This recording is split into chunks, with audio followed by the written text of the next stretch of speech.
Eles fazem parte do aspecto aí das doenças da ansiedade, com característica especial de só se manifestar em situações particulares. São 3 aí os tipos de fobias. É a agorafobia. O que é essa agorafobia? Medo de estar em lugares públicos, concorridos, né? Onde o indivíduo não possa retirar-se de uma forma fácil ou despercebida.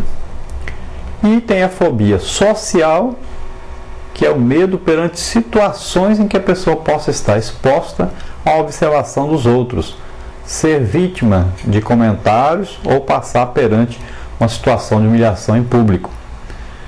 E tem a fobia simples, que é o medo circunscrito diante de objetos ou situações concretas.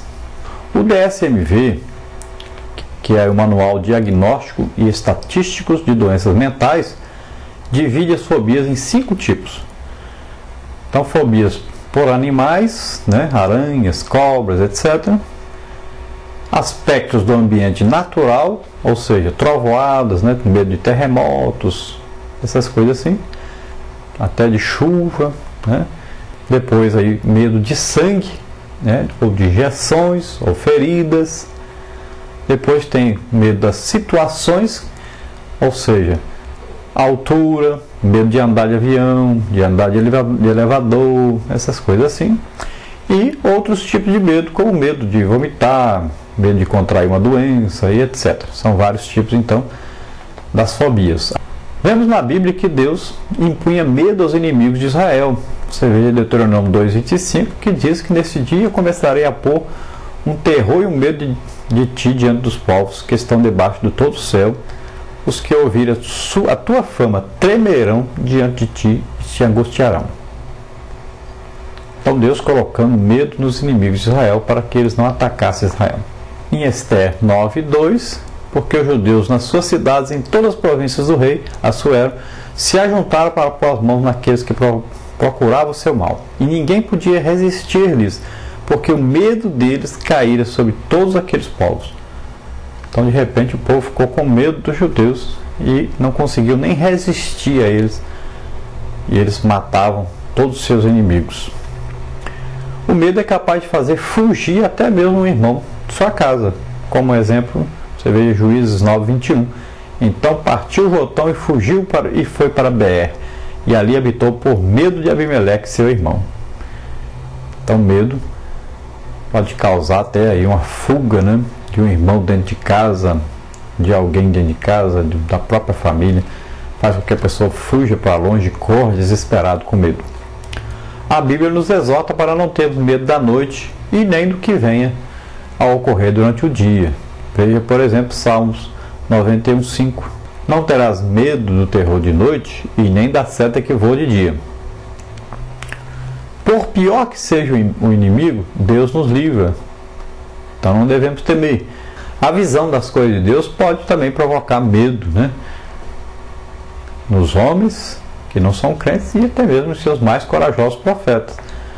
Veja aí o profeta Ezequiel, capítulo 1, versículo 18.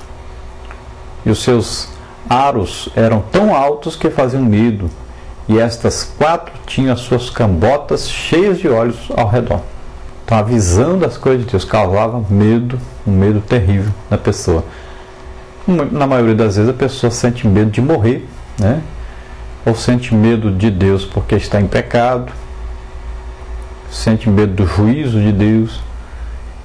Então dá aquele medo terrível. O medo do castigo das autoridades sempre foi uma constante entre os homens. Veja, por exemplo, Daniel 1:10.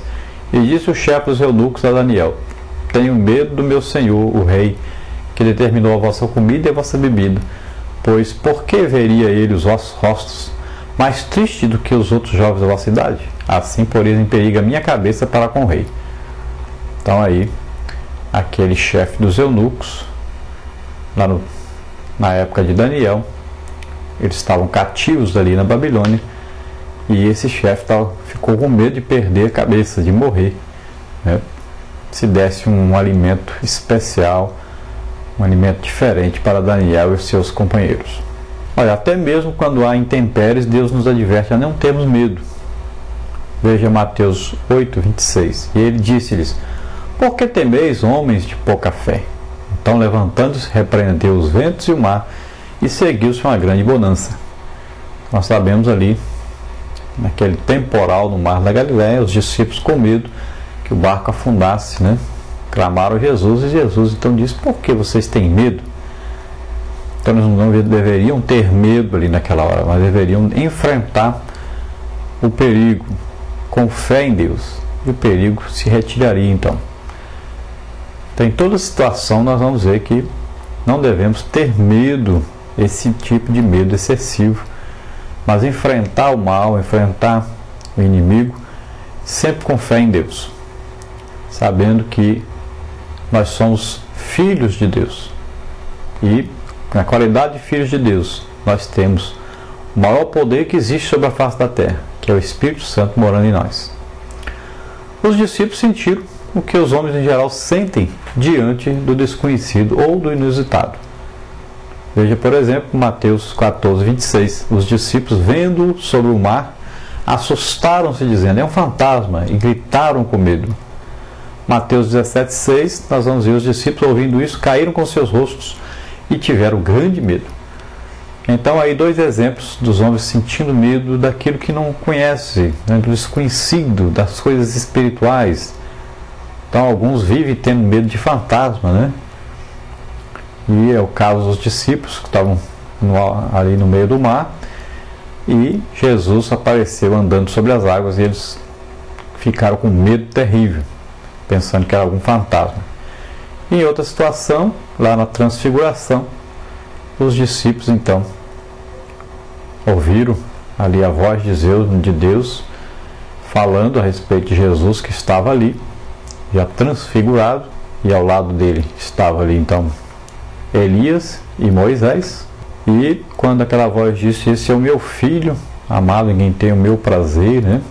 E os discípulos ficaram tremendo ali, com medo terrível, porque não sabiam o que estava acontecendo. Viram que era uma coisa tremenda, uma revelação poderosa de Deus para eles, do reino de Deus. O medo provocado pela falta de fé pode trair até o mais intrépido discípulo. Veja Mateus 14, 30. Mas sentindo o vento forte, teve medo, e começando a ir para o fundo, clamou, dizendo: Senhor, salva-me. Então, medo retira a fé da pessoa. Pedro, quando Jesus disse: vem, para ele andar sobre as águas, ele olhou em volta e começou a ver a situação, a chuva, o vento, tudo mais, e ele acabou afundando, por causa do medo que ele teve. Então, na nossa caminhada cristã, nós não devemos ficar olhando o que o inimigo está fazendo, olhando aí as catástrofes, olhando aí o que o inimigo arma para nos atrapalhar, né? Nós não vivemos segundo a vista, mas nós vivemos pela fé. E a fé, ela crê naquilo que não vê. Então nós acreditamos, sabemos o final da Bíblia, que diz que Satanás será derrotado para sempre. Nós estaremos para sempre com o Senhor. Então vivemos pela fé, enxergamos o nosso futuro com Deus, estamos tranquilos. Também nós aprendemos com a Bíblia que a visão de anjos causa um medo terrível nos homens, né? Mateus 28, 4 diz: e os guardas, com medo dele, ficaram muito assombrados e como mortos. Então, quando apareceu ali no túmulo de Jesus, os anjos e os guardas, vendo aqueles anjos, ficaram com medo, temor terrível, né?